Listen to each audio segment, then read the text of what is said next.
စီးပွားရှာမှန်စွာသုံးလူဘဝရလာတဲ့ပုဂ္ဂိုလ်တွေစီးပွားဥစ္စာရှာကြရတယ်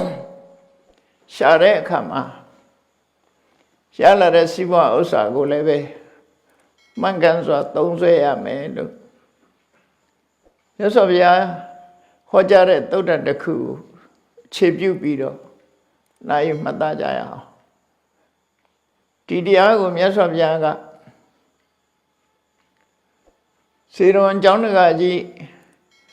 အနာတပိန်အမိရတဲ့သုတ္တတတထေးကိုဟောတဲ့တရားပဲဖြစ်တယ်နာတပိန်နဲ့ပတ်သက်လာလို့ရှိရင်မြတ်စွာဘုရားကလူမှုရေးနဲ့ပတ်သက်တဲ့တရားတွေဟောရများတယ်ဝိပဿနာတရားတို့ကျင့်စဉ်နဲ့ပတ်သက်ပြီးတော့ဟောတာရှိတော့လည်းပဲနဲတယ်လို့ပြောဒါကြောင့်မို့နာရဝိတ္တထေကြီးဟာနောက်ဆုံးချိန်ရောက်တဲ့အခါရှင်သာရိပုတ္တရာဟောတဲ့အစွဲဖြုတ်တဲ့တရားအနာထပိဏိကောဝါဒဆိုတဲ့တရားကိုနားလည်ရတဲ့အခါမှာသူမျက်ရည်ကျတယ်။ဘာကြောင့်လို့ဆိုရင်ဒီလိုလေးနေတဲ့တရားကို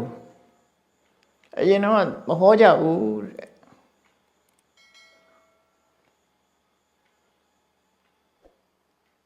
ရှင်သာရိပုတ္တရာကဒီတရားမျိုးဟာတဲ့စီးပွားဥစ္စာရှားနေတဲ့ပုဂ္ဂိုလ်တွေကိုသိဟောလို့မရှိဘူးပေါ့ဒါကြောင့်မို့လို့စီးပွားဥစ္စာရှားပြီးလူမှုတမ်းမှုဝါသနာပါတဲ့ပုဂ္ဂိုလ်တွေအတွက်လူတန်းနဲ့ပတ်သက်တဲ့တရားတွေကိုပဲဟောတာဖြစ်တယ်အဲ့ဒီမှာသူလျှောက်ထားသွားတယ်လေးနေတဲ့ဝိပဿနာတရားတွေနဲ့ပတ်သက်ပြီးတော့လေဟောပါဗျာလို့အဲ့ဒါကိုထောက်ထားလို့ရှိရင်အနာရိနဲ့ပတ်သက်တဲ့ဟောတဲ့တရားတွေကဘဝမှာမြည်လို့မြည်ဖို့နေထိုင်ပြီးတော့ကုသိုလ်ကောင်းမှုမြည်လို့လုပ်ရမယ်ဆိုတာသူ့ရဲ့ဇယိုက်ဝါဒနာဣဇာတရားဆန္ဒနဲ့ကိုက်ညီအောင်မြတ်စွာဘုရားဟောတယ်လို့ပဲမှတ်သားရမှာပေါ့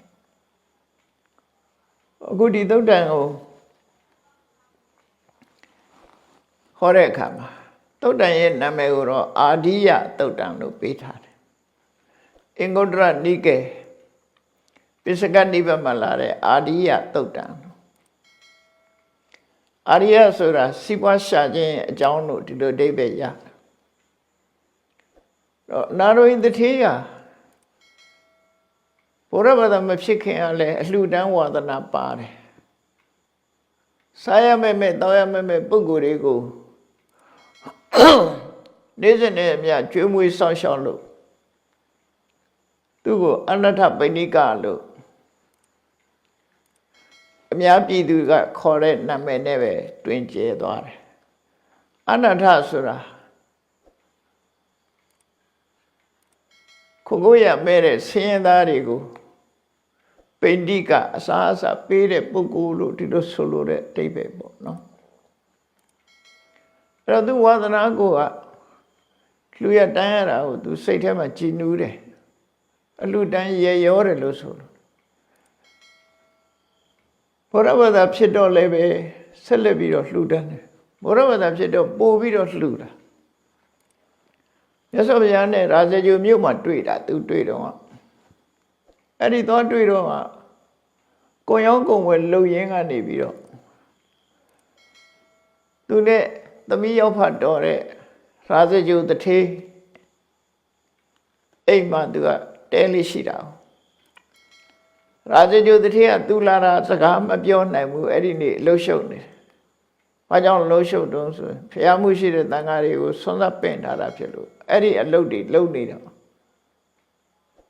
ခါတိုင်းဆိုရင်သူ့ကိုလာကြိုးနိုင်တဲ့အချိန်ပေးနိုင်တယ်ဒီတစ်ခါမကြိုးနိုင်ဘူး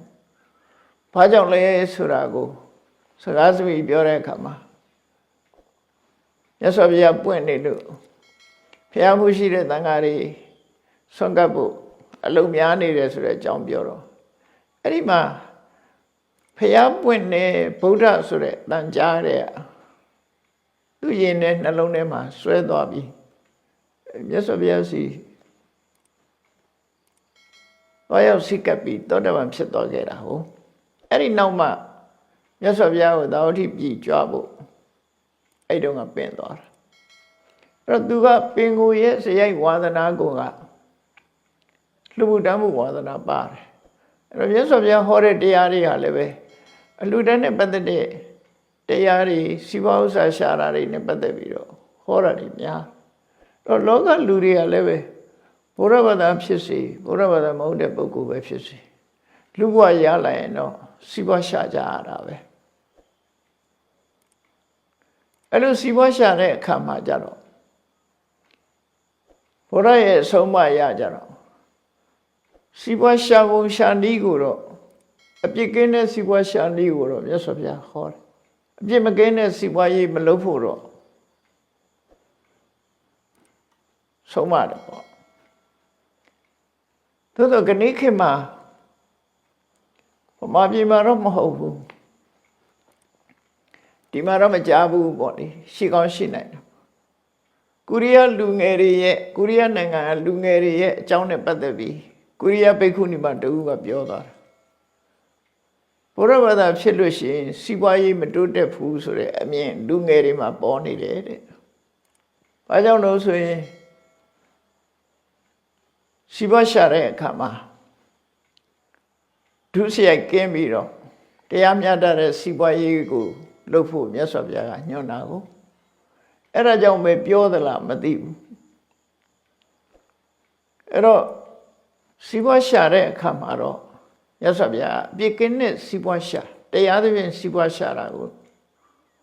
နှစ်သက်တယ်ဒါတော့မှန်တယ်ဒုစရိုက်နဲ့တရားရှာတာစီးပွားရှာတာကိုတော့အာမပေးဘူးဒါဖြင့်အနာရဝိတ္ထေကြီးကဘာနဲ့စီးပွားဖြစ်တာလဲသူဘယ်လိုစီးပွားရှာတာသူမျိုးရိုးကတထေးတော့တထေးမျိုးရိုးပဲသူဘာစီးပွားလုပ်တုံးလို့စာပေကျမ်းကနေမှာရေးထားတဲ့အချက်တွေကိုကြည့်ရင်သူဟာထိုခေတ်ကအလုပ်များတဲ့ကတိဂောရခဝနိစဆိုတဲ့စီးပွားရေးပေါ့ကတိဆိုတာထွန်ရဲစိုက်ပျိုးတယ်ဂောရခဆိုတာနွားမွေးတယ်ဝနိစဆိုတာအယောင်းဝယ်လုပ်တယ်အဲ့တော့အနာရဝိတ္ထေကြီးရဲ့စီးပွားရေးဟာလဲထွန်ခြင်းစိုက်ပျိုးရေးလုပ်ခြင်းနွားမွေးခြင်းနဲ့အယောင်းဝယ်လုပ်ခြင်းပဲအဲ့ဒါနဲ့ပဲသူချမ်းသာအဲ့တော့အဲ့ဒီလုပ်တွေကတော့ဒုစရိုက်ကင်းတဲ့လုပ်တွေလို့ပြောနွားမွေးတယ်ဆိုတာဟာအသားစားဖို့မွေးတယ်နွားမျိုးမဟုတ်ဘူးနှုတ်စားနွားတွေမွေးတာဘယ်လောက်ထိအောင်မွေးတော့ဆိုလို့ရှိရင်အကောင်ကြီးသိမ့်ထီအောင်ရှိပုံရတယ်ဘာလို့လို့ဆိုရင်သူ့နွားတွေကိုစောင့်ရှောက်တဲ့ပုဂ္ဂိုလ်ဟာရွာတရွာတည်ပြီးတော့နွားကြောင့်သားရွာဆိုပြီးတော့ရှိတယ်သူ့ရဲ့နွားကြောင့်သားနန္ဒဆိုတဲ့နွားကြောင့်သားအကြောင်းစာပေကျမ်းကမှာတစွန်းတစဖော်ပြထားတာရှိတယ်အဲ့တော့နွားမွေးတာဘာအတွက်တုံးလို့ဆိုနွားနို့တို့ဒိန်တို့ထောပတ်တို့ဒီဟာတွေအတွက်နွားကထွက်တဲ့နှုတ်ထွက်ပစ္စည်းတွေအဲ့ဒါတွေကိုရောင်းဝယ်လုပ်တယ်စားတယ်အဲ့ဒီအတွက်မွေးတယ်နွားမွေးတယ်ပြီးတော့စိုက်ပျိုးရေးလုပ်တယ်လက်ထော်နဲ့ဆန်းစပါးစိုက်ပျိုးတယ်ပဲနှမ်းစိုက်ပျိုးတယ်ပြီးတဲ့အခါကျတော့ကုံရောင်းကုံဝယ်လုပ်တယ်တနေ့ကနေတနေ့သွားပြီးတော့ကုံရောင်းကုံဝယ်လုပ်တယ်အဲ့ဒါသူစီးပွားပဲဘုရားဘာသာမဖြစ်ခင်ကလည်းအဲ့ဒီစီးပွားကိုလုပ်တယ်ဘုရားဘာသာဖြစ်တော့လည်းအဲ့ဒီစီးပွားပဲလုပ်တယ်သူဒါတစိတစောင်းကြည့်မယ်ဆိုရင်အနာရဘိရဲ့စီးပွားဟာဒီတိုင်းဝိသခါတို့ရောစီးပွားရောဆိုသူတို့လည်းတူတူပဲဒီစီးပွားကိုပဲလုပ်ကြတယ်အယောင်းဝယ်လုပ်တယ်လက်ထွန်းနဲ့နွားကြောင်းနဲ့အဲ့ဒီဟာတော့အဓိကမြန်မာနိုင်ငံလူနိုင်ငံမျိုးမှာလည်းပဲမြေယာတွေပေါ်များသည့်အတွက်ကြောင့် လက်တော်ချင်းနွားချောင်းချင်းဆိုတဲ့အလုပ်ဟာဒီကနေ့ခေတ်ဒီကနေ့ပုံစံနဲ့ကြတော့တောင်သူလယ်သမားတွေကဆင်းရဲနွမ်းပါဖြစ်နေကြတယ်ပေါ့နော်အမှန်ကတော့လက်တော်နွားချောင်းချင်းအခြေခံပြီးတော့စာအုပ်နေကိုထောက်ပံ့နိုင်တာဖြစ်လို့မြေယာမှာလောက်ကင်စားတာဟာအပြစ်လည်းကင်းပြီးတော့စာနာရိတ်ခါလည်းဖူလုံးစေတာပေါ့ခဏခေတ်မှာတော့ agriculture based economy ဆိုပြီးတော့စိုက်ပျိုးရေးကိုအခြေခံတဲ့စီးပွားရေးဆိုပြီးတော့ခုလောက်လာကြဒါကောင်းတဲ့ဟာတစ်ခုပဲဘာလို့လဲဆိုရင်လူဆိုတာတပြည့်ပစ္စည်းတွေဥပမာကာမစီလည်းနေလို့ရတယ်ထမင်းမစားပဲနေလို့မရအစမ်းနဲ့ရိတ်ခါကအမြဲတမ်းအရေးကြီးတယ်ကဘာမှာလူတွေ8ယောက်1ယောက်လောက်ကစားနပ်ရိက္ခမလောက်ဘူးဖြစ်တယ်လို့ဆိုတယ်။ဒါကြောင့်မို့စားနပ်ရိက္ခထုတ်လုပ်တဲ့အလုပ်ကတော့အမှန်တမ်းလှုပ်ထိုက်တဲ့အလုပ်။ရှေးခေတ်ကတော့ဝိသခါတို့အနာရိန်တို့စီးပွားလုပ်တဲ့ဆိုတာစားနပ်ရိက္ခထုတ်တဲ့အလုပ်အယောင်းဝယ်လုပ်ဒီလုပ်တွေကိုလုပ်ကြတယ်သူတို့ကိုမိခိုပြီးတော့လုပ်တဲ့ကြေးရွာတွေသူတို့ကိုမိခိုပြီးတော့နေတဲ့လူတွေဟာအများကြီးပဲသိချီထီအောင်ရှိကြတယ်အဲ့ဒီလိုစီးပွားရေးနဲ့အသက်မွေးဝမ်းကြောင်းပြည့်တဲ့အနာရဘိန်တထေးနဲ့ပတ်သက်ပြီးတော့မြတ်စွာဘုရားဒီဟောတာစီးပွားရေးဆိုတာရည်ရွယ်ချက်မျိုးနဲ့လုပ်ကြတာမြတ်စွာဘုရားကမှန်ကန်တဲ့လမ်းကြောင်းပေါ်တင်ပေးတယ်ဟုတ်ပြီစီးပွားလုပ်တာဘာအတွက်လဲရလာတဲ့စီးပွားကိုဘယ်လိုသုံးမလဲဘယ်လိုစီးပွားလုပ်မလဲဘယ်လိုသုံးမလဲဆိုတာကိုထိတုတ်တတ်မှာလမ်းညွှန်မှုပေးထားတာပဲဒီလမ်းညွှန်မှုကလည်းပဲတရားမျှတတဲ့ရှုထောင့်ကနေပြီးတော့ဒီဘဝလည်းကောင်းနောက်ဘဝလည်းကောင်းအပြစ်ကင်းတဲ့စီးပွားရေးတစ်ခုအနေနဲ့မြတ်စွာဘုရားကလမ်းညွှန်ပေးတာဒီစီးပွားရေးမျိုးလုပ်ပြီးတော့ဒီလိုအသုံးပြုလို့ရှိရင်တဲ့အဲ့ဒီပုဂ္ဂိုလ်ဟာ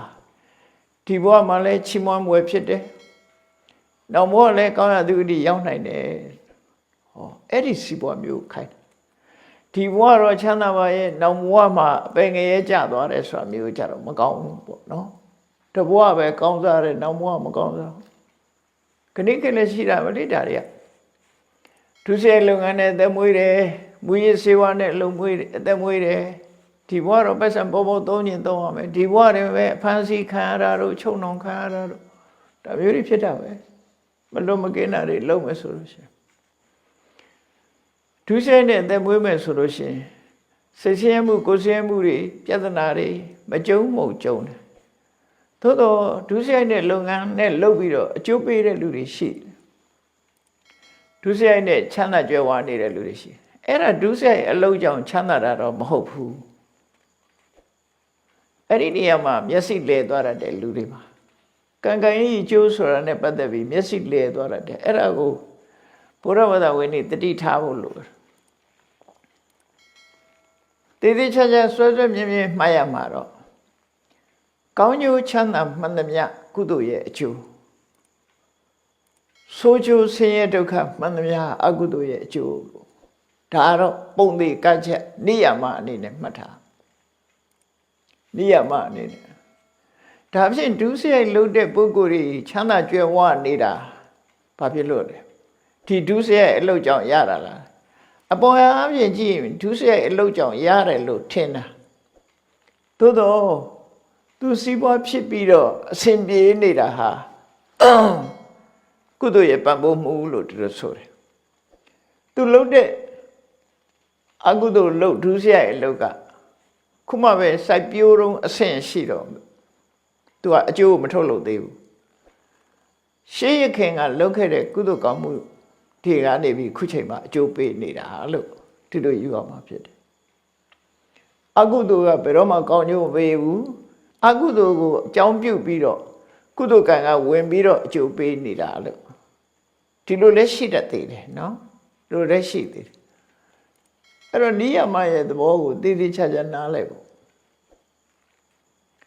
စဉ်းစားကြည့်လေအစိတ်ဆိုတာအစိတ်ပဲအကုသိုလ်ဆိုတာလည်းအကုသိုလ်ပဲအစိတ်ဟာအစိတ်တင်သွားရင်ဒုက္ခတော့ရောက်တာပဲများများသိရင်အသက်ထီအောင်ဆုံးရှုံးနိုင်တယ်ပေါ့ဒါအစိတ်ရဲ့သဘောပဲအကုသိုလ်ကလည်းပဲထို့တူပဲလူဆိုကြဆိုကြပေးမှာပဲအကုသိုလ်ကုသိုလ်ကသာကောင်းကျိုးပေးတယ်လို့အဲ့ဒီသဘောကိုအခိုင်အမာခံယူထားပြီးတော့ဒီကောင်းတာကိုလုပ်ဖို့အမှန်တမ်းအရေးကြီးတာပေါ့နော်ကောင်းတာကိုလုပ်ဖို့မကောင်းတာလုပ်ပြီးကြီးပွားတာလေးတွေကိုသွားပြီးတော့အားကြနေတတ်တဲ့တစ်ခါလူဆိုတာသို့တော့မကောင်းတဲ့အလုပ်တွေကအကျိုးပေးပြီဆိုတဲ့အခါမှာလိမ့်နေအောင်ခံရတတ်တယ်ပေါ့နော်အဲ့တော့စီးပွားလုပ်တဲ့ပုံစံကိုမြတ်စွာဘုရားကအနာရဝိန်တထေးကြီးကိုဟောတာဒီတုတ်တာနာရဝိန်ကအကြောင်းကိုဒီနေ့2ခေါက်ရောက်တယ်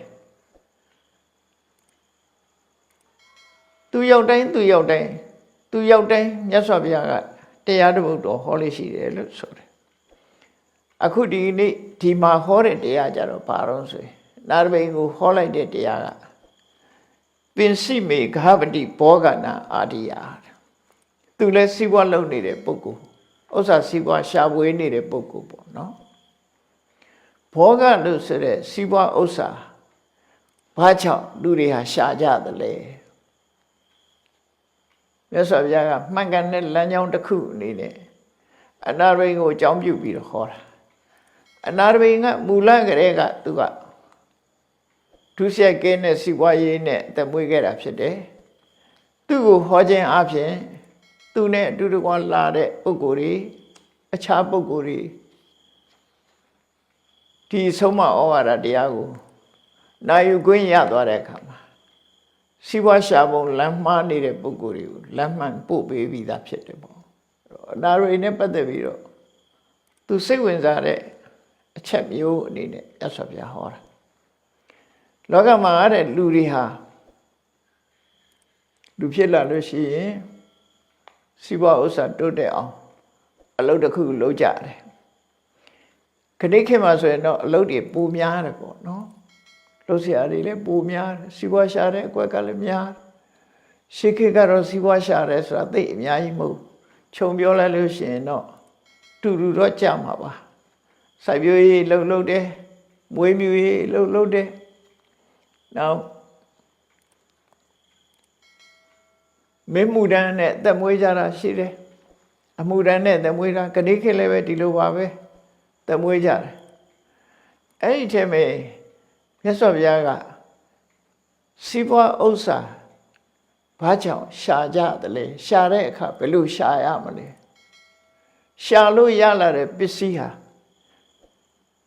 ဘယ်လိုမှန်ကန်စွာအသုံးပြုရမလဲအဲ့ဒါကိုနာရဝိန်တထေးကြီးကိုဩဝါဒပေးတာပဲစီးပွားလဲရှာရတဲ့အခါမှာတရားသဖြင့်တရားမပြတ်စီးပွားရှာရလာတဲ့စီးပွားကိုဘယ်အတွက်သုံးချရမလဲအဲ့ဒါလို့ဆိုရင်အခုဘဝလည်းကောင်းတယ်နောက်ဘဝလည်းကောင်းတယ်ဆိုတဲ့လောကမှာမိသားစုဘဝနဲ့နေပြီးတော့စီးပွားဥစ္စာလုပ်နေတဲ့ပုဂ္ဂိုလ်တွေအတွက်တော့ဒီတရားဟာတကယ်ဘဝအတွက်ခိုင်လိုင်းတစ်ခုပဲလို့ဒီတိုင်းသွားလို့ရှိရင်လမ်းဆုံးပန်းတိုင်ဆိုတာအမှန်တမ်းကောင်းတဲ့လမ်းဆုံးပန်းတိုင်ကိုရောက်မှာပဲဖြစ်တယ်ပေါ့အဲ့တော့လောကမှာဟုတ်ပြီစီးပွားရှာတယ်ဆိုတာအကြောင်း၅မျိုးနဲ့စီးပွားရှာကြတယ်ရည်ရွယ်ချက်၅မျိုးရှိကြတယ်လို့ရှာတဲ့အခါမှာမြတ်စွာဘုရားထည့်ပြီးတော့ဟောတယ်စီးပွားရှာရင်ဘယ်လိုရှာရမလဲရှာပုံရှာနည်းကစီးပွားကိုတရားတဲ့နိလန့်နဲ့ပဲရှာရမယ်ဆိုတဲ့အတိတ်ပဲကြိုးစားပြီးတော့စီးပွားရှာလုံလဝိရိယစိုက်ထုတ်ပြီးတော့ကိုအားနဲ့ကိုဉာဏ်စွမ်းအားကာယစွမ်းအားနဲ့ပဲစီးပွားရှာမယ်အဲ့ဒီမှာဘုရားကိုယ်တိုင်သုံးထားတဲ့စကားလုံးလေးတွေကိုပြောရမယ်ဆိုရင်ဥဋ္ဌာဏဝိရိယဓိကတာ သူစီးပွားရှာတာဟာတက်တက်ကြွကြွလုံလဝိရိယနဲ့ကြိုးစားပြီးတော့စီးပွားရှာတယ်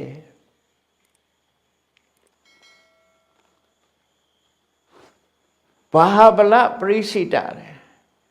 လက်ယုံအားကိုအသုံးချပြီးတော့စီးပွားရှာတယ်ဆိုတော့ဒီဆိုလိုတာကကိုလုံလနဲ့ကိုယ့်ရဲ့လုံလဝိရိယနဲ့ရှာတယ်ကိုယ့်လက်ယုံကိုအားကိုးပြီးရှာတယ်ဆိုသူများစီကမတရားလုပ်တာမဟုတ်ဘူးပေါ့နော်ကိုကြိုးစားအထုတ်ပြီးတော့စီးပွားရအောင်လုပ်တယ်လို့ဒီလိုဆိုလိုတယ်ပေါ့နောက်တစ်ခုကသေတာဝက်ခိတ်တိသေတာဝက်ခိတ်တာဆိုပမာဒီပြောလို့ရှိတယ်အလုံးလုံးရတာနှစ်ဖူးကချွေချီမကြအောင်ဆိုတာရှိတယ်မြတ်စွာဘုရားကလည်းဒီသေတာဝက်ခိတ်တာဆိုတာချွေတီထွက်အောင်အလုံးလုံးရတယ်ဒါကြိုးစားတယ်ဆိုတဲ့အဓိပ္ပာယ်အဲ့ဒီမှာအဓိကအချက်ကတော့ဘာလို့ဆိုရင်ပြောချင်တာကတော့ဓမ္မိကေဟိဓမ္မလတ္တိဟိတဲ့သူရှာတဲ့စီးပွားကတရားသဖြင့်ရှာတဲ့စီးပွားဆိုလိုတာကိုချင်းတရားမပြတ်ပြားပဲရတဲ့စီးပွားလို့လိန်ညာပြီးတော့လှုပ်တဲ့စီးပွားလည်းမဟုတ်ဘူးမတရားကောင်းမှုဖြတ်တဲ့စီးပွားလည်းမဟုတ်ဘူးသူတစ်ပါးရဲ့အသက်တွေနဲ့အသက်မွေးတဲ့စီးပွားလည်းမဟုတ်ဘူးနော်ကိုယ်တိုင်အလုံးလုံးပြီးတော့စုဆောင်းပြီးရရှိလာတဲ့ငွေကြေးတနာစီးပွားဥစ္စာလို့ဓမ္မိကေဟိဓမ္မလတ္တိဟိတဲ့ဘုရားတာဝကလို့ဆိုတဲ့ဘုရားဘာသာတွေဟာစီးပွားရှာပြီးဆိုရင်ဒါအဓိကတတိထားဖို့လို့ဒုစရိုက်နဲ့မရှာနဲ့သူစရိုက်လုံးကနဲ့ကောင်းရောင်းကောင်းဝင်နဲ့ရှာရမယ်ဒါကိုစွမ်းအားနဲ့ကိုလှုပ်အားနဲ့ကိုဒါချွေးထက်တာမထွက်တာအဓိကမဟုတ်ဘူးကြိုးစားတယ်ဆိုတဲ့အတိတ်ပဲကိုကြိုးစားပြီးတော့မှန်ကန်တဲ့လမ်းကြောင်းနဲ့စီးပွားရှာပါမတရားလုပ်တာလည်းမဟုတ်ဘူးခိုးတာလည်းမဟုတ်လူတာလည်းမဟုတ်လိန်ရောင်းတာလည်းမဟုတ်ဘူးမှန်ကန်စီးပွားဥစ္စာကိုရှာတယ်ဒါရှာကြတဲ့အပိုင်းလေးမှာမြတ်စွာဘုရားဒီစကားလုံးလေးတွေနဲ့သုံးထားတယ်နော်တရားသဖြင့်ရတဲ့ပစ္စည်းဥစ္စာဖြစ်တယ်လောကမှာမတရားသဖြင့်ရတဲ့ပစ္စည်းဥစ္စာတွေကလည်းရှိသေးတယ်လေမတရားသဖြင့်ရတယ်ဆိုတာ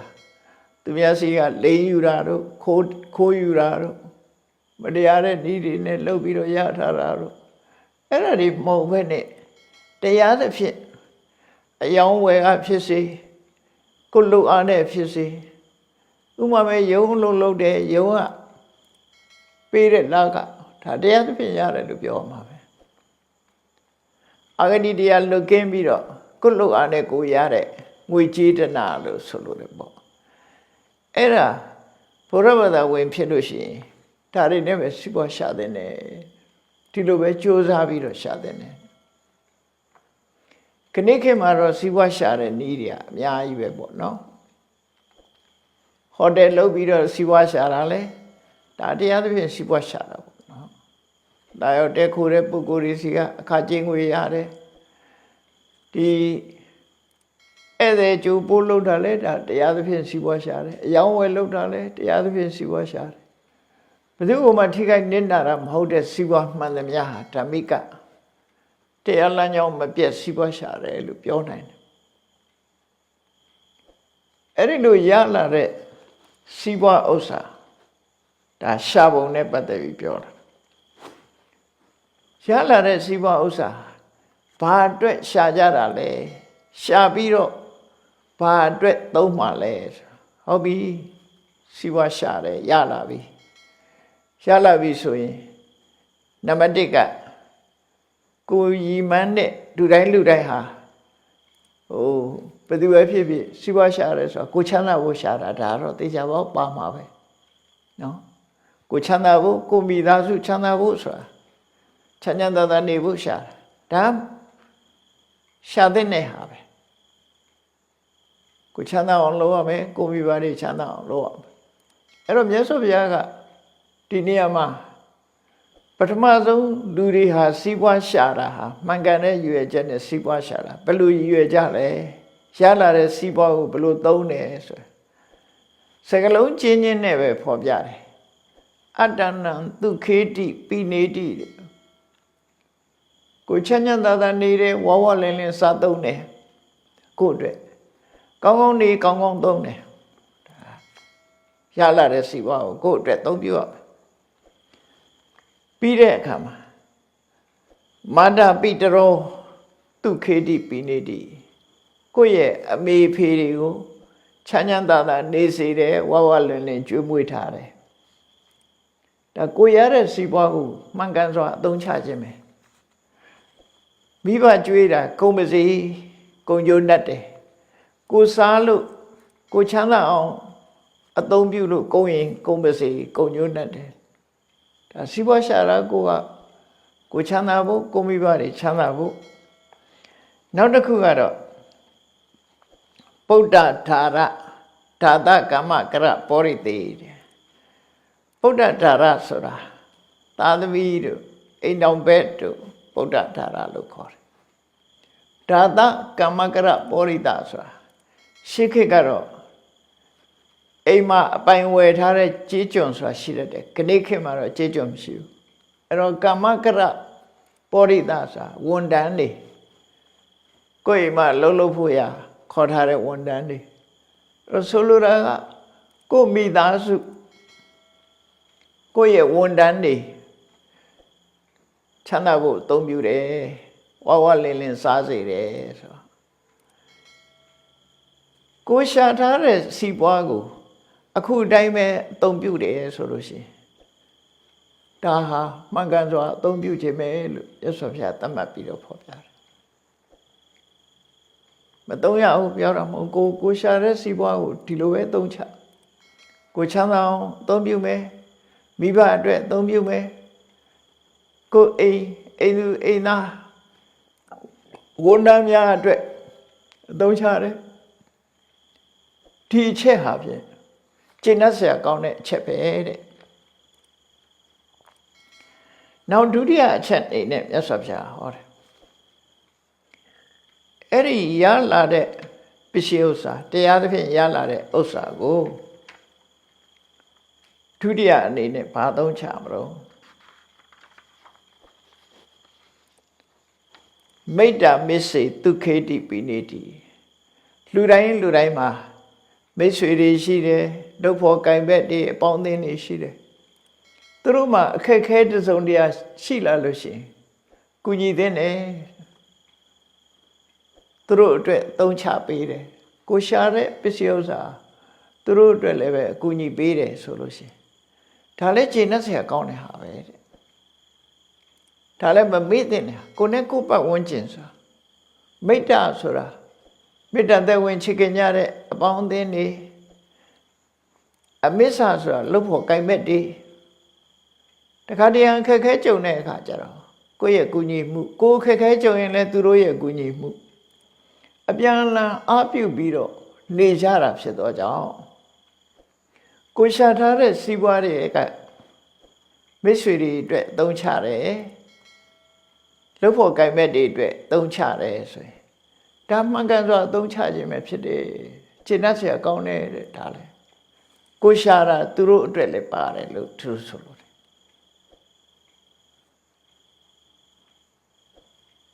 နောက်တတိယအချက်ကြတော့မြတ်စွာဘုရားပါဟောတော့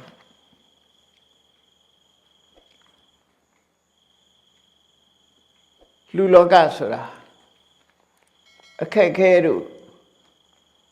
ဘေးရန်အန္တရာယ်တို့ဆိုကြုံတတ်တယ်လေဒီဘေးရန်အန္တရာယ်နဲ့ပတ်သက်ပြီးတော့အဖြစ်များတာ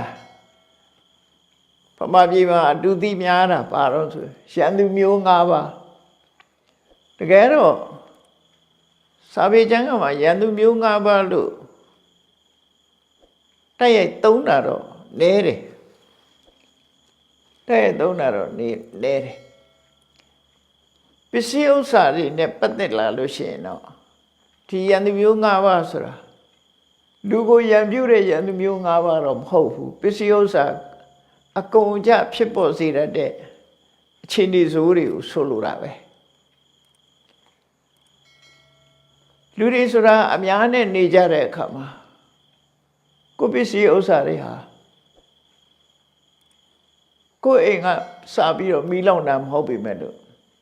သူများအိမ်ကလာပြီးတော့ကူးဆက်ပြီးတော့မီးလောင်ခံရတာမျိုးတွေလည်းရှိတယ်မီးဘေးသင့်တယ်ဆိုတာလောကမှာရှိနိုင်တယ်လေမြို့ကြီးတွေပါကြီးတွေဆိုပိုးပြီးတော့ကြောင်းခင်မီတိုးတက်နေတဲ့မြို့တွေဒီနိုင်ငံတွေတောင်မှပဲမီးဘေးဆိုတာရှိတာအဲ့ဒီလေအဲ့ဒါကိုပဲမီးကိုပဲရှန်သူလို့သဘောထားပြီးတော့ပစ္စည်းဥစ္စာကိုဖျက်လို့မိဘေးသင့်တဲ့အခါမှာကိုရှာထားတဲ့ပစ္စည်းဥစ္စာဟာမိဘေးကြောင့်ဆုံးရှုံးသွားတဲ့ပစ္စည်းဥစ္စာတွေအတွက်အစားထိုးကာကွယ်လို့ရတယ်မရှာဘူးဆိုရင်မီးလောင်ကုန်သွားရင်စားကြမရှိဖြစ်မယ်ပေါ့နော်အဲ့တော့ရှာဖွေပြီးစုဆောင်းထားတဲ့ငွေကြေးဟာဒီလိုဘေးရန်အန္တရာယ်ကြုံလို့ရှိရင်သုံးချနောက်တစ်ခါရေဘေးဆိုတာမထင်မှတ်ပဲနဲ့မျိုးတွေရွာတွေရေလွှမ်းတတ်တယ်ရေလွှမ်းသွားတဲ့အခါကျတော့ကိုပစ္စည်းတွေပါသွားတတ်တယ်အဲ့လိုပါသွားလို့ရှိရင်လည်းပစ္စည်းဥစ္စာတွေဆုံးရှုံးတာပဲဗမာပြည်မှာကိုတခါတော့တောင်သာဘက်မှာကျက်သွန်းနေဆိုင်တယ်သူတို့စီမှာရေဘယ်တော့မှအိမ်အောက်ရောက်တာမဟုတ်တော့ကျက်သွန်းနေကိုရေအောက်ဖြန့်ထားညကြတော့မထင်မှပဲနဲ့မိုးတွေရွာတောင်ကြရေတွေလာပြီးတော့အိမ်အောင်ထားတဲ့ကျက်သွန်းတွေအကုန်ပါသွားတာဒါမျိုးလေးခြုံတတ်တယ်လေရှိတာတွေကုန်ရောရေမျောသွားအနာရဝိတထေးကြီးကိုယ်တိုင်ကလည်းသူကပိုးရှန်တဲ့ငွေချေးတွေကိုသူတို့ခေတ်ကတော့မြေကြီးတွေမြုပ်တယ်မြေကြီးတွေမြုပ်ထားလေးရှိတယ်ခုခေတ်လိုဘန်စနစ်မရှိဘူးဘန်စနစ်မရှိတော့တွင်းတူးပြီးတော့မြေကြီးတွေမြုပ်ထားကြသူမြုပ်ထားတာတာဝတိဆိုတာအစိရဝတိမြေကမ်းဘေးမှာရှိတာ哦အစိရဝတိမြေကမ်းဆိုမြစ်ဆိုတာဘာနဲ့တူတော့ဆိုမူးမြစ်နဲ့တူတယ်တောင်ကြရေတွေလာရင်ခါတဲ့ရေစီးကတန်းတယ်ပတ္တစာရီတို့မျောသွားတယ်ဆိုတာအဲ့သူ့သားလေးတွေမျောတယ်ဆိုတာအဲ့ဒီမြစ်ပဲအစိရဝတိရေကအခုရောက်ရင်ရောက်လာတာဗမာပြည်မှာဒေါင်းသေးချောင်းတို့လို့ပေါ့နော်ဒေါင်းတောင်မလွတ်ဘူးလို့ပြောတယ်အဲ့ဒီအချိန်မှာတောင်ကြရေကျလာလို့ရှိရင်တိုက်စားသွားနိုင်တယ်အဲ့ဒီမှာနာရဝိတထေးကြီးကမြေကမ်းမှာသူပစ္စည်းတွေမြုပ်ထားတာဩရေတိုက်စားပြီးကြွားတဲ့ရေထဲပါသွားတော်တော်များများပစ္စည်းတွေပါသွားဘူးတယ်သူဆင်းရဲသွားသေးတယ်ကျွေးတွေပြန်မရတာတို့မြုပ်နှံသိမ်းဆည်းထားတဲ့ပစ္စည်းတွေကခုနရေတိုက်စားလို့မြေထဲပါသွားတာတို့အဲ့လိုဆုံးရှုံးမှုတွေဖြစ်တတ်တယ်ပေါ့အဲ့ဒီလိုဖြစ်လာလို့ရှင်အစားထိုးယက်တည်နိုင်မှုအတွက်ဒီစီးပွားဥစ္စာကိုရှာကြရတယ်ရှာပြီးတော့အသုံးချတယ်လို့သူတို့ဆိုတယ်တခါတည်းကျတော့အဲ့ဒီသဘာဝဘေးမဟုတ်ဖ ೇನೆ တိုင်းပြည်အုပ်ချုပ်တဲ့မင်းဆိုးရာဇာတွေကနေပြီးတော့ဒဏ်တက်တာတို့ဘာတို့ကိုယ့်ရဲ့လုံရောက်နဲ့ပတ်သက်ပြီးတော့မင်းဆိုးရာဇာတွေကဒဏ်တက်တာတို့ငွေကြေးတနာဆောင်ခိုင်းတာတို့လှုပ်လာတဲ့အခါကျတော့ငွေမရှိရင်အတော့ဒုက္ခရောက်မှာအဲ့တော့ပစ္စည်းရှာထားတယ်ဆိုမင်းဆိုးရာဇာတွေကငွေတန်တက်ပြီဆိုလို့ရှိရင်လည်းကိုယ်ကပေးနိုင်ရမယ်ပတ်စံရှိတဲ့ပုဂ္ဂိုလ်ကပေးပြီးတော့ကိုယ်မှအနေနဲ့ကင်းအောင်လုပ်လို့ရတယ်နောက်တစ်ခုကတော့စောရကိုဗမာလူကတော့သခိုးလို့သာပြန်တကယ်ကတော့စောရဆိုတာတပုံလုံးလည်းပြန်လို့ရတာပေါ့နော်တောတွင်တပုံတွေဗမာပြည်မှာလည်းခဏခေတ်မှာရှိတာ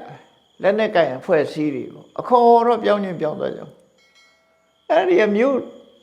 ပေါ်မှာနေတဲ့လူတွေလည်းပဲခွန်တက်ကောက်တာတော့ပတ်စံပေးရင်ပေးမပေးလို့ရှိရင်ဒုက္ခရောက်တာပဲပေးနိုင်တဲ့ပုဂ္ဂိုလ်ကြတော့လေလွတ်သွားအခုလောလောဆယ်တောင်ဖြစ်နေတာမျိုးတွေစောရဆိုတာအဲ့ဒီလိုပုံကန်းနေတဲ့ပုဂ္ဂိုလ်တွေမှန်သမျှဟိုတိတ်ပုံခိုးတဲ့သခိုးလည်းပါပေါ့နော်ခုနလိုလက်နဲ့ကိုင်ပုဂ္ဂိုလ်တွေကနေပြီးတော့ဝေကြေးဒနာတောင်းရင်လည်းပဲမပေးနိုင်ရင်လူဖမ်းခံရ ပေးနိုင်လို့ရှိရင်လွတ်မြောက်တယ်အဲ့ဒါအတွက်အသုံးချရင်လေဒါကိုချမ်းသာဒုက္ခအတွက်အသုံးချတာမဟုတ်မှန်ကန်တဲ့အသုံးချမှုပဲလို့မြတ်စွာဘုရားဟောတယ်နောက်ဆုံးတစ်ခုကတော့ကိုယ်အိမ်မှာပြောမကောင်းဆိုမကောင်းမလိမ္မာတဲ့မွေးစေဝါဆွဲတဲ့အသုံးဖြုံကြည့်တဲ့သာသမီဆိုတာပေါ်လာတယ်အတောင်စားမဲ့တဲ့သာသမီဆိုတာပေါ်လာတယ်သူကလည်းရှိသမျှပစ္စည်းတွေဖြုံတတ်တယ်အဲ့ဒီလိုအမွေခံသားဆိုသမီးဆိုအပိယတော့ဒါရတော့မချစ်မုန်းစရာကောင်းတဲ့အမွေခံသားသမီးတွေကလည်းပဲပစ္စည်းဥစ္စာကိုဖျက်ဆီးတတ်တယ်အဲ့ဒါကိုပဲယန္တမျိုးကားပါလို့ပြောတာရှေးမင်းမင်းခိုးသူမချစ်မနစ်တဲ့အမွေခံသားဆိုသမီးဆိုအများတော့အမွေခံဒီယန္တမျိုးကားပါကိုရည်တွက်တဲ့အခါမှာရှေးမင်းမင်းခိုးသူမချစ်မနစ်တဲ့အတော့သူလို့တွက်ကြတယ်အမှန်မချစ်မနစ်တဲ့အတော့သူဆိုတာအတိပ္ပယ်မမှန်သေးဘူးမချစ်မနစ်တဲ့အတော့သားဆိုသမီးဆိုလို့သူတို့ဆိုလို့တယ်အမွေခံကိုပြောတာကြံတဲ့ကိုမုန်းတဲ့လူတွေပြောတာမဟုတ်ဘူးသူတို့ကလာပြီးဒုက္ခမပေးဘူးကိုသားသမီးကကိုဒုက္ခပေးတယ်အဲ့ဒီအမွေခံပုဂ္ဂိုလ်ကလည်းပဲပစ္စည်းတွေကိုသုံးတတ်ဖြုံတတ်တယ်လို့အဲ့ဒီလိုလောကမှာဒါကိုအာပရာလို့ခေါ်တယ်မထင်မှတ်ပဲရောက်လာတတ်တဲ့ဘေးရအန္တရာယ်မိလောင်တာဆိုတာလည်းမမျောလင့်မဲနဲ့လောင်ခါရတယ်ရေတိုက်စားသွားတာဆိုတာလည်းမမျောလင့်မဲနဲ့ပဲမင်းတို့ရသားတွေကအခွန်တိုးကောက်တာတို့ဒဏ်ချတာတို့ဆိုတာလည်းမမျောလင့်မဲနဲ့ဖြစ်တတ်တယ်အဲ့ဒီဘုံတကနေကနေပြီးတော့ငွေကြီးတောင်းခံတာလည်းမမျောလင့်မဲနဲ့ဖြစ်တတ်တယ်ကိုယ်အိမ်မှာရှိတဲ့သားစုသမီးစုတွေကဖြုံးတာဆိုတာလည်းပဲဖြစ်လာတတ်တယ်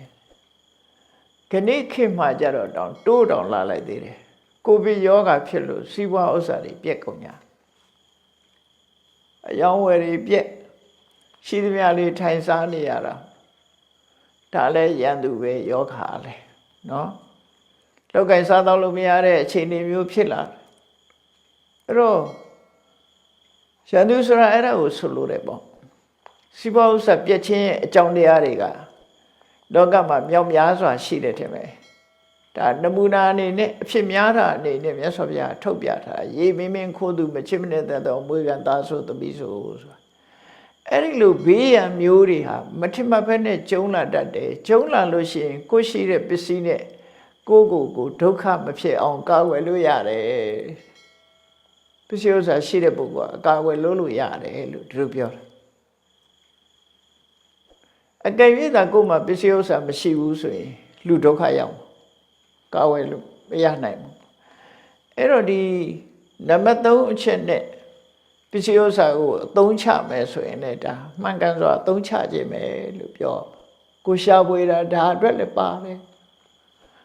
ဆိုလိုတာပစ္စည်းဥစ္စာတွေကိုတရားသဖြင့်ရှာပြီးရင်သိသိရမယ်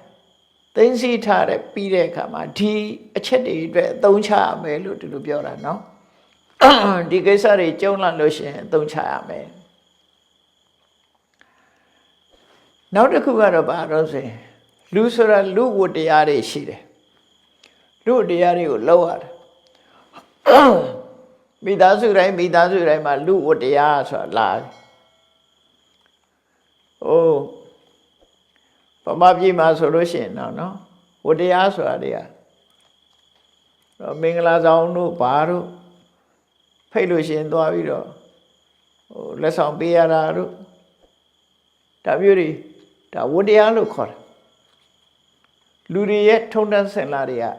များတယ်လူမျိုးတွေရဲ့ထုံတန်းစင်လာအတိုင်းမသွားလို့လည်းမရဘူးမလုပ်လို့လည်းမရဘူးမလုပ်ရင်မလုပ်ချင်လို့မတော်ဘူးဆိုတဲ့အရာကိစ္စမျိုးတွေကရှိတတ်တယ်ပေါ့အဲ့တော့လူဝတ္တရားနဲ့ပတ်သက်ပြီးတော့လည်းပဲငွေကြေးတနာကလိုအပ်တယ်လောကလူတွေဟာလုံးတဲ့လုံးထက်တဲ့လူဝတ္တရားတွေကဘာတွေတော့လူဝတ္တရားတွေနဲ့ပတ်သက်ပြီးတော့ဒီမှာဖော်ပြထားတာကတော့မြတ်စွာဘုရားကလူဆိုတာတဲ့ဆွေမျိုးတွေဒုက္ခရောက်နေလို့ရှိရင်ဒီတိုင်းကြည့်နေလို့မရဘူးတဲ့ကိုယ်ဆွေမျိုးကိုပေးကမ်းထောက်ပံ့ရမယ်ဘ မာပြည်ကလူတွေကတော့ဆွေမျိုးတောင်မကပါဘူးလှူကြတန်းကြတယ်အခုကိုဗစ်ကာယောဂါဖြစ်ပွားနေတဲ့အချိန်မှာဆိုရင်ပြည်သူလူထုတွေကရေရောစွာလှူကြတန်းကြတာတွေတွေ့စေရနာထက်သန်စွာလှူဒန်းကြတယ်တနည်းအားဖြင့်ပြောမယ်ဆိုရင်ကိုယ်နိုင်ငံသားတွေကကိုယ်ဆွေမျိုးတွေပဲပေါ့နော်အဲ့တော့ဆွေမျိုးတွေကိုလိုအပ်တဲ့အချိန်မှာကုညီထောက်ပံ့ပေးတယ်အဲ့ဒါကိုညာတိပလိလို့ခေါ်တယ်ပလိဆိုတာပမာတွေထဲမှာတော့ပလိနတ်စာကျွေးတယ်ဆိုတဲ့အသုံးနဲ့တူတူပဲအဲ့တော့ဆွေမျိုးတွေကိုပိကန်းတယ်စွန့်ကြဲတယ်ဒါကိုညာတိပလိလို့ခေါ်တယ်နောက်တစ်ခုကလူတိုင်းမှာဧည့်သည်ဆိုတာရှိတတ်တယ်ဧည့်သည်နဲ့ပတ်သက်လာလို့ရှိရင်နော်လူတွေဟာသူ့ဧည့်သည်ကိုယ့်ဧည့်သည်ဆိုလို့ခရီးသွားတဲ့အခါခုခေတ်မှသာဒီတဲကိုကန်တွေဟိုတယ်တွေ guest house တွေနဲ့တက်ခုစရာရှိတာရှင်းတော့ဒီလိုမဟုတ်ဘူးကိုယ်စီလာကိုယ်အိမ်တဲသူစီလာသူ့အိမ်တဲဆိုတာမျိုးလို့ဧည့်သည်ဆိုတာသိပြက်လိမရှိကြအောင်နော်ဗမာလူမျိုးတွေထုံတော့စလားဧည့်သည်ဆိုတာရှိကြတယ်အခုကတော့အဲ့ဒါလို့ဧည့်သည်မျိုးကရှိတော့ရှိမယ်နဲသွားပြီသူကဧည့်သည်တဲစရာနေရာတွေတိတန့်ရှိသွားတဲ့အခါကျတော့တိတိဖြစ်စေမတိတိဖြစ်စေငွေကြေးသုံးချပြီးတော့ဧည့်သည်တဲအဲ့ဒါလို့မဟုတ်ဘဲနဲ့ကိုယ်စီလာတဲ့ဧည့်သည်ကြတော့ကိုယ်ကတာဝန်ယူရတယ်ဧည့်သည်ကိုတာဝန်ယူတာမြန်မာနိုင်ငံပဲရှိတော့တယ်ထမရဲ့ကျန်တဲ့နိုင်ငံတွေမရှိတော့ဘူးမရှိတော့တော့ဒီယဉ်ကျေးမှုကဗမာပြည်ပဲရှိတော့မှထင်တယ်တည်တည်ချာချာသူတေသနာလုပ်ကြည့်ရင်တော့အဖြေသိမှာပေါ့နော်တခြားနိုင်ငံတွေမှာတော့မရှိဘူးသိကြတယ်ဖိတ်မှသာသွားလို့ရတာမဖိတ်ဘဲနဲ့လာတဲ့ဧည့်သည်ဆိုမြန်မာပြည်မှာပဲရှိလိမ့်မယ်မြန်မာပြည်ကတော့ဧည့်လာရင်ကိုပဲပျော်ပြီးတော့ဧည့်သည်ကိုကြောကျွေးကြတယ်ဧည့်မျောနေတာတောင်ရှိတယ်ဗမာပြည်ကြီးတာရင်ဧည့်လာတယ်ဆိုပြီးတော့ဗမာလူမျိုးတွေကတော့ဧည့်ကိုညီးညူတာတိတ်ပြီးတော့မရှိကြတော့အဲ့ဒီကိုယ်အိမ်လာတဲ့ဧည့်သည်ကိုကျွေးလိုက်ရမွေးလိုက်ရမှရှင်းတတ်တယ်ဆိုတာအခုတောရွာတွေမှာရှိတော့မယ်တာဧည့်သည်ဆိုတာရှိတော့မယ်ကိုယ်ရရောက်လာရင်ကိုယ်ဧည့်သည်ဆိုကိုမစားခြင်းနေပြီဧည့်သည်ကောင်းကောင်းချက်ကျွေးတဲ့မြန်မာလူမျိုးတွေကဒါမြန်မာယဉ်ကျေးမှုအနေနဲ့ရှိနေတော့မယ်ကိုမြို့တွေတော့နည်းနည်းရှားသွားပြီထင်တယ်အဲ့ဒါလို့ဝပြုတာကိုလည်းအတိဋ္ဌိပလိလို့ခေါ်တယ်အစိုးရတွေကြတော့ကိုယ်ကဖိတ်တဲ့နိုင်ငံခြားဧည့်သည်တွေတို့နော်အစိုးရအချင်းချင်းသွားတဲ့ဧည့်သည်တွေထမင်းကျွေးရတာတို့ဘာလို့ဒါမျိုးတွေအခုချိန်မှရှိတော့နိုင်ငံတော်ဧည့်သည်ဆိုပြီးတော့ဧည့်သည်ကိုကျွေးရမွေးရတာကိုတိဋ္ဌိပတိလို့ခေါ်တယ်အဲ့ဒါလည်းယဉ်ကျေးမှုတရားအနေနဲ့လူမှုရေးရကုသိုလ်ကောင်းမှုပြုခြင်းတစ်မျိုးပဲဧည့်သည်ကျွေးတာဟာဒီကုသိုလ်မရဘူးမဟုတ်ဘူးကုသိုလ်ရတယ်ကုသိုလ်ရတဲ့ကိစ္စတစ်ခုပဲနောက်တစ်ခုကတော့ဘာလို့ဆိုရင်ကိုမိသားစုထဲမှာဘိုးဘွားပြီးပင်ကစပြီးကိုဆွေတွေမျိုးတွေထဲမှာတမလုံးဘဝရောက်သွားတဲ့ပုဂ္ဂိုလ်တွေဘယ်နည်းပဲရကွယ်လန်းတာနှစ်ပတ်လဲဘလောက်ဘယ်နှစ်နှစ်ပြည့်ဆိုတာမျိုးတွေလုပ်ပြီးတော့လူတွေကကုသိုလ်ကောင်းမှုလုပ်ကြတယ်အဲ့ဒါကိုပုဗ္ဗပေတပလိလို့ခေါ်တယ်ကွယ်လွန်ခြင်းဘယ်နှစ်ပြည့်ဆိုပြီးတော့လုပ်လေကုသိုလ်ကောင်းမှုလုပ်ပြီးတော့သူ့အတွက်ကုသိုလ်အမြတ်ရှိစုတာဟာလည်းပဲဗုဒ္ဓဘာသာတွေမှာရှိတော့မြန်မာပြည်မှာလည်းရှိနေတော့မို့ဒါကိုပုဗ္ဗပေတပလိလို့ခေါ်တယ်နော်အဲ့လိုကုသိုလ်ကောင်းမှုလုပ်ကြတယ်နောက်တစ်ခုကတော့ဘုရင်တွေကတိုင်းပြည်အုပ်ချုပ်တဲ့မင်းဆိုးရာဇာတွေအတွက်အခွန်တော်ဆက်တရတာကိုရာဇပလိလို့ခေါ်တယ်အချိုးကြအမြတ်တော်ကွန်နော်စားတော့ခွန်လုပ်ငန်းခွန်စသဖြင့်အဲ့ဒီခွန်တွေပေးရတာလေရာဇပလိလို့ခေါ်တယ်အဲ့ဒါတွေလည်းမှန်မှန်ကန်ကန်ပေးခြင်းဟာကုသိုလ်ရတဲ့အလုပ်ပဲကုသိုလ်မရဘူးတော့မဟုတ်ကုသိုလ်ရတာပဲဒါလည်းစေရနာနဲ့ ခွန်ကိုဝန်ထမ်းလို့ရှိရင်လည်းပဲကုသိုလ်ဖြစ်တာပဲနောက်တစ်ခုကဒေဝတာပလိတဲ့ဒေဝတာပလိဆိုတာကိုယ်မျိုးဆွေမျိုးအစဉ်ဆက်ကနေပြီးတော့လက်တွေကိုပူဇော်ပတ်သမှုပြုတာအဲ့ဒါကိုတချို့ကနတ်ကိုးကွယ်တာလို့ထင်တယ်နတ်အောင်မဆွဲဘူးတို့ဘာတို့နတ်အောင်ဆွဲတာဥပဲအဆွဲလန်းတစ်ခုလို့ပြောကြတာလည်းရှိတယ်မြတ်စွာဘုရားဟောထားတာကတော့အဲ့ဒါလို့မဟုတ်ဘူးเนาะကိုးကွယ်တာနဲ့ပူဇော်တာနဲ့ကတခြားစီပဲအိမ်လာတဲ့ဧည့်သည်ထမင်းကျွေးတာကိုးကွယ်တာမှမဟုတ်တာထို့တူပဲနတ်ကိုလည်းပဲပေးနေကြပူဇော်ပွဲတစ်ခုပေးတာဒါဒေဝတာပလိလို့ခေါ်တယ်အဲ့ဒါမျိုးကလည်းပဲကိုရိုးရမပြက်ပြုလုပ်ခြင်းကိုမမြင်ရပေမဲ့လို့နတ်တွေကကိုယ့်ပေါ်မှာမေတ္တာတက်ရောက်တယ်ရိုးရကိုဖြတ်လိုက်လို့ရှိရင်လည်းသူတို့ရင်ထဲမှာမကြည်မနှက်ဖြစ်နိုင်တယ်ဒါနော်တော်လူမဟုတ်သည့်အတွက်ကြောင့်မသိကြတဲ့အခါကျတော့ဒါဘာမှမဖြစ်ဘူးလို့တို့ထင်တယ်ဟိုလိုနတ်ပြောတာနတ်ကိုးကွယ်တာဖရာတရားတန်ခါနေမဟုတ်ဘူးနတ်ကိုအလေးထားပြီးဒီလိုကိုးကွယ်တာပြောကတော့မဖြစ်သင့်ဘူးပေါ့ခုနလိုနတ်အုံးသီးဆွဲတယ်ကိုရိုးရအရာပူဇော်နေကြအောင်ပူဇော်တယ်နောက်ဆုံးပဲဖရာပန်းတင်ရင်ကနေပြီးတော့ဒီဖရာပန်းနတ်ကနေပြီးတော့ဖရာကိုလှူဖို့ဆိုပြီးတော့ပေးမယ်ဆိုရင်အဲ့နတ်ကကိုပို့ပြီးတော့ယေရှုတင်မှာအဲ့တော့ဒေဝတာပလီထဲမှာအကောင်းဆုံးဒေဝတာပလီကတော့အုံသီးဆွဲတာမဟုတ်ဘူးကုသိုလ်ကောင်းမှုလုပ်ပြီးတိုင်းအမျှဝေတာအကောင်းဆုံးပဲပေါ့နော်ဒါလည်းဒေဝတာပလီလို့ပြောတယ်ကုသိုလ်လုပ်ပြီးတဲ့အခါတိုင်းမှာကိုမမြင်ရပေမဲ့ကိုယ့်ရဲ့အိမ်ဆောင်နတ်ကိုဆောင်နတ်ကျောင်းဆောင်နတ်ဆိုတာလို့ပေါ့နော်ဒါတွေကစာထဲမှာအဆောင်နတ်လို့ဆိုပေမဲ့လို့ကိုယ်လာဆောင်းလျှောက်နေတာတော့မဟုတ်ဘူးကိုနဲ့ပတ်သက်ပြီးတော့ဖြစ်နေတာအဲ့ဒါကိုဆိုလိုတယ်လို့ယူဆအဲ့တော့ကိုနဲ့အနီးပတ်ဝန်းကျင်မှာဖြစ်နေတဲ့နတ်တွေကိုကိုယ်တိုင်ကကုသိုလ်ကောင်းမှုလုပ်တိုင်းအမျှပေးဝေခြင်းအပြင်သူတို့နဲ့မိတ်ဆွေဖြစ်ပြီးသူတို့ရဲ့ဆောင်းလျှောက်မှုကိုရတယ်မြတ်စွာဘုရားကဘယ်လောက်ထိခေါ်ထားတော့ဒေဝတာနုကံပိတောပေါ်သောသရဗတ္ထာနိပတ္တိကိုကနတ်တွေကိုအရေးတယူလုပ်ပြီးတော့ကုသိုလ်အမျှဝေငှလို့သူတို့မှာဘုံတကုတိဆိုတက်သွားတဲ့အခါမှာသူတို့ကကိုယ့်ကိုတနာဆောင်လျှောက်လာတယ်မိဘကကိုယ့်ကိုကြည့်ကိုယ်သားသမီးကိုကြည့်တယ်လို့ပဲနတ်တွေကကိုယ့်အတွက်စိတ်ချနှံ့ပြီးတော့နတ်တွေကချနှံ့ပြီးတော့ကြည့်ပြီးတော့ဘေးကနေမရောက်ရအောင်သူတို့ကြိုတင်သိလို့ရှိရင်လေလမ်းလွှဲပေးတယ်ကုညီတယ်မဆာတယ်အနေရကင်းအောင်လုပ်ပေးတယ်ဒါအချွန်တက်ကြီးနဲ့ကောင်းကင်ကဆင်းပြီးတော့လာလောက်မှာမဟုတ်ဘူးပေါ့နော်တခါတည်းကြုံတတ်တယ်မို့လားကိုကခကြီးသွားတယ်ကားပြက်နေတယ်တော်ကြီးထဲမှာတော်လန်းထဲမှာကားပြက်နေတယ်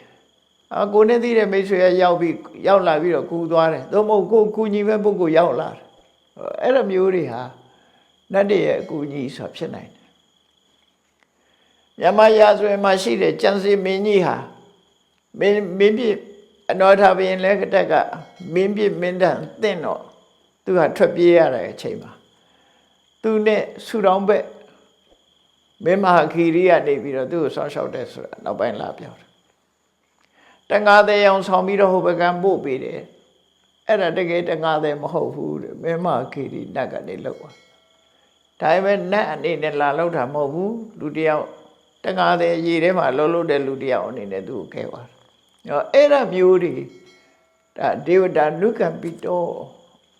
နတ်တွေရဲ့ဆောင်းရှောက်မှုကိုခံရတယ်လို့ပြောနိုင်တယ်အဲ့တော့ဒေဝတာပလိဆိုတာလေလောက်တာဒါတုတ်တင်လှုပ်ထိုက်တယ်လို့ပဲပြောရမှာနတ်ကိုးကွယ်တာနဲ့နတ်ပူဇော်တာနဲ့မတူဘူးဆိုတာကိုတော့မှတ်ထားဖို့လိုတယ်ပေါ့နော်အဲ့ဒါလို့ဒီအချက်တွေအတွက်ပစ္စည်းဥစ္စာကိုသုံးချတယ်ဆိုရင်လည်းဒါကောင်းသောသုံးချခြင်းပဲကိုယ့်အတွက်အကျိုးရှိနိုင်တယ်နံပါတ်5ကျတော့ဘာပြောတော့ဆိုအ အကျင့်ကောင်းနေထိုင်ကောင်းတဲ့သမဏပြမနာရှင်းတော့ကတော့ဘာသာရေးသမားတွေကိုခြုံပြီးတော့သမဏနဲ့ပြမနာကိလေသာငြိမ်းအောင်ကျင့်နေတဲ့ပုဂ္ဂိုလ်တွေကိုသမဏကိလေသာတွေကိုတွန်းလှန်ဖယ်ရှားတဲ့ပုဂ္ဂိုလ်တွေကိုမကောင်းမှုတွေတွန်းလှန်ဖယ်ရှားတဲ့ပုဂ္ဂိုလ်တွေကိုပြမနာဆိုပြီးတော့အဲ့ဒီဘာသာရေးဆိုင်ရာအကျင့်သီလကောင်းတဲ့ပုဂ္ဂိုလ်တွေကောင်းတဲ့အည်အသွေးရှိတဲ့ပုဂ္ဂိုလ်တွေကိုနော်အဲ့ဒီပုဂ္ဂိုလ်တွေဟာကိုယ်ချင်းသီလနဲ့ပြည့်စုံကြတယ်သူတို့ကိုယ်သူတို့ဆုံးမကြတယ်သူတို့စိတ်ငြိမ်းအေးအောင်နေကြတယ်အဲ့ဒီပုဂ္ဂိုလ်တွေကိုဌာနကောင်းမှုသူတို့ကိုလှူဒန်းပြီးတော့ဌာနကောင်းမှုပြုတာဟာလည်းပဲလှုပ်တဲ့လှုပ်ထိုက်တဲ့အလုပ်ပဲတဲ့အသုံးချတဲ့နေအဲ့တော့အနာရောဂီတထေးကြီးကိုမြတ်စွာဘုရားဒီတရားဘာကြောင့်ဟောရတော့ဆိုတာစဉ်းစားကြည့်ပေါ့နော်နာရောဂီတထေးကဘုရားဘာသာလည်းဖြစ်ပြီးဘုရားလည်းကြောင်းဤဆောက်လှူထားတယ်အဲ့တော့ဒီတရားဟာအလုံးအတွက်ခိုင်လိုက်တဲ့ဖွယ်ဖြစ်အောင်မြတ်စွာဘုရားလမ်းညွှန်မှုပြောတာလူဖြစ်လာရင်စီးပွားရှာမယ်ရှာရင်တရားသဖြင့်ရှာရလာတဲ့ပစ္စည်းကိုနံပါတ်1မိမိကိုယ်တိုင်မိဘတွေမိသားစုတွေကိုယ့်ရဲ့ဝန်ထမ်းတွေချမ်းသာအောင်ထားနံပါတ်2မိတ်ဆွေသင်္ဃာတွေချမ်းသာအောင်ထောက်ပံ့နံပါတ်3ဘေးရန်အန္တရာယ်ကျုံလာလို့ရှိရင်ငွေကြေးတနာကိုသုံးချပြီးတော့ကာကွယ်နံပါတ်4လူမှုရေးနဲ့ပတ်သက်ပြီးတော့ဆွေတွေမျိုးတွေထောက်ပံ့တာတို့ဧည့်သည်တောင်းတဲ့အတွက်ကျွေးမွေးတာတို့ကိုယ်ဆွေတွေမျိုးတွေကတမန်တော်ကပြောင်းသွားတဲ့ပုဂ္ဂိုလ်တွေရည်စူးပြီးတော့ကုသိုလ်ကောင်းမှုလုပ်တာတို့ဘုရင်မင်းတွေခါအဲ့လိုဆိုတောင်းဆိုတဲ့အခွန်ပဏ္ဏတွေကိုပေးတာတို့ကိုမိယုဖလားနတ်တွေကိုပူဇော်ဝဲပေးတာတို့တနည်းအားဖြင့်အမြတ်တမ်းပေးဝေတာတို့ဒါကောင်းတဲ့အလုပ်တွေပဲနောက်ပြီးတော့ဌာနကောင်းမှုလုပ်တယ်အဲ့ဒီအချက်၅ချက်နဲ့ပစ္စည်းဥစ္စာကိုသုံးချရမယ်ဒါမှန်ကန်စွာသုံးချတယ်လို့ခေါ်တယ်အဲ့လိုမှန်ကန်စွာသုံးချခြင်းဖြင့်မြတ်ဗုဒ္ဓရဲ့အရိယသာဝကမြတ်ဗုဒ္ဓရဲ့တပိသာဝကတွေဟာဘုရားဒီဗုဒ္ဓသာဝကအရိယသာဝကလို့သုံးထားတော့မြတ်စွာဘုရားရဲ့တပိတွေအနာတွင်ကအရိယသာဝကပဲအဲ့ဒီလိုသုံးထားတဲ့အရိယသာဝကတွေမှာလက်တွေ့မှာဘာအကျိုးရှိတယ်လဲခုတိုင်သုံးချလို့ရှင်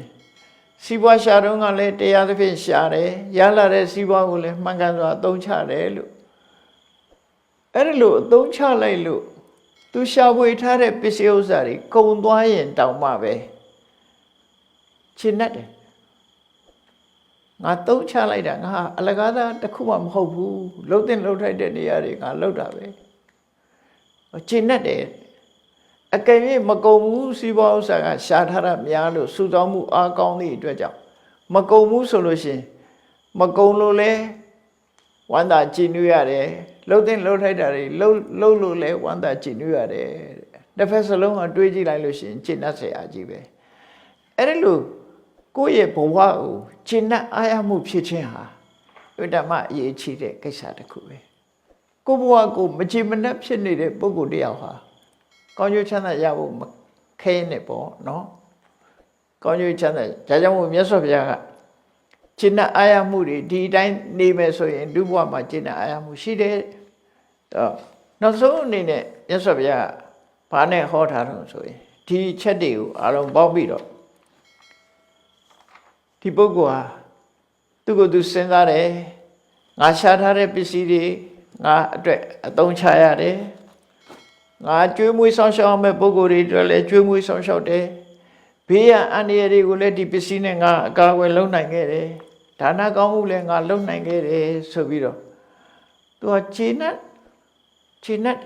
ကုံတော့တာခြေနဲ့တယ်နောက်ဆုံးမှာလောကမှာပစ္စည်းရှာတာကိုကဓာရီဆောင်ရွက်ဖို့ရှာတာတိမ့်ထားဖို့ရှာတာမဟုတ်ဘူးတိမ့်ထားရင်လည်းအလကားပဲကိုသိရင်ထားပြခဲ့မှာပစ္စည်းဝိကျေဒနာရှာဖွေရတယ်ဆိုတာအခုဟာတွေလှုပ်ဖို့ရှာဖွေတာဖြစ်တယ်ဒီအချက်၅ချက်ကိုလှုပ်ရမယ်ဒီလိုဆိုလို့တယ်ပေါ့နော်အဲ့ဒီအလှုပ်လိုက်ခြင်းအပြင် တွေးကြည့်တိုင်းစိတ်ထဲမှာဝမ်းသာကြည်နူးမှုဖြစ်တယ်အဲ့လိုဝမ်းသာကြည်နူးမှုဖြစ်ပြီးတော့ငါးပါးသီလလုံခြုံတဲ့အမျိုးကောင်းသားအမျိုးကောင်းသမီးဟာတဲ့ဒီလမ်းကြောင်းအတိုင်းလျှောက်လန်းသွားလို့ရှိရင်ဒီဘဝမှာလည်းပဲချီးမွမ်းခံရပြီးတော့သေတဲ့နောက်မှာလည်းပဲကောင်းရသူအတိဘဝကိုမြေကြီးလက်ခတ်မရတော့ရောက်တယ်လို့မြတ်စွာဘုရားဒီလိုဟောတယ်အဲ့တော့ခြေနှက်စရာအလွန်ကောင်းတယ်ပေါ့နော်ကိုရှာထားတဲ့ပစ္စည်းနဲ့ကိုဘဝဟာဒီဘဝမှာလည်းကောင်းတာတွေလုပ်လိုက်ရတယ်နောက်ဘဝမှာလည်းကောင်းတဲ့ဘုံရောက်သွားတယ်ဆိုတာဒီတဲ့ခြေနှက်စရာပဲကောင်းတော့မှာနော်အဲ့တော့အနာရဝိတ္တိကြီးကိုမြတ်စွာဘုရားဒီသူ့ရဲ့အစ္ဆာတရားချိပြီးတော့ဒီတရားကိုဟောကြားတာဖြစ်တယ်တရားချက်ခင်သူတော်စင်ပြိဿပေါင်းတို့အာရိယသုတ်တံမှာစီးပွားဘယ်လိုရှာပြီးဘယ်လိုနေရာမှာအသုံးချတယ်ဆိုတာကိုကွက်ကွက်ကွင်းကွင်းရှင်းလင်းစွာမြတ်စွာဘုရားဖော်ထုတ်ဟောကြားခဲ့တာဖြစ်တယ်အဲ့တော့ဘုရားဘာသာဝင်ဖြစ်တဲ့ပုဂ္ဂိုလ်တိုင်းဟာမြတ်စွာဘုရားရဲ့လမ်းညွှန်ချက်ကိုသိပြီးတော့ဒုတွေဟာဘဝနေထိုင်နေစီးပွားဥစ္စာကိုတရားသဖြင့်ရှာမယ်ရလာတဲ့စီးပွားဥစ္စာကိုနှမျောတွန့်တို့ပြီးတော့မနေဘဲနဲ့ဒီအတွက်ဒုတွေအသုံးချရမှာဖြစ်တယ်လို့ကိုစီမှတ်သားနိုင်ယူထားတဲ့အတိုင်းလိုက်နာကျင့်သုံးနိုင်ကြပါစေကုန်သတည်း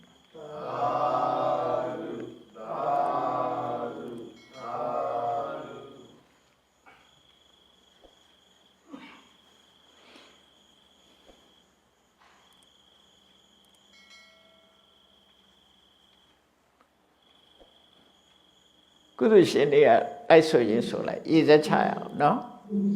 ရှေ့စက်လေးချနော်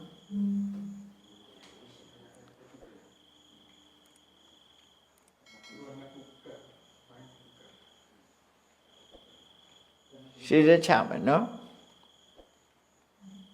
အရှင်ဖယားဖယားတွေတော်တို့သည်ဓမ္မအတိညာရရှိစေရန်ရှိတန်ကြလျက်ဓမ္မသဘင်ဆင်ကျင်ပါပြုလုပ်ကြ၍အမတဒါနာဓမ္မဒါနာတရားအလှတော်ကိုပေးလူကြပါကုန်၏